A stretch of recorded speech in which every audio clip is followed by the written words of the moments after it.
నమస్కారం. రోడ్డు ప్రమాదాలు మన దేశంలో రోజు రోజుకి పెరుగుతూ ఉన్నాయి. ప్రత్యేకంగా హిట్ అండ్ రన్ కేసెస్ అంటే ఒక యాక్సిడెంట్ జరిగాక బాధ్యత తీసుకోకుండా అక్కడ నుండి పారిపోవడం. 2025 నుండి భారత ప్రభుత్వం ఈ కేసులపై కొత్తగా కఠినమైన శిక్షలు అమలు చేసింది. 2025లో భారతీయ న్యాయ సంహిత మోటార్ వెహికల్ అమెండ్మెంట్ యాక్ట్ ప్రకారం హిట్ అండ్ రన్ చేస్తే ఎలాంటి పరిణామం ఉంటుందనేది ఇప్పుడు మనం చూద్దాం.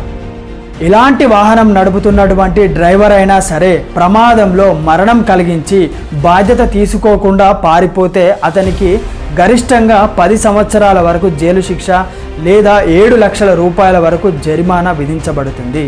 దాంతోపాటు ఒకవేళ డ్రైవర్ తీవ్రమైన గాయాలు కలిగించి సంఘటనా స్థలం నుంచి పారిపోతే గరిష్టంగా అతనికి 5 సంవత్సరాల వరకు జైలు శిక్ష లేదా 5 లక్షల రూపాయల వరకు జరిమానా విధించబడుతుంది.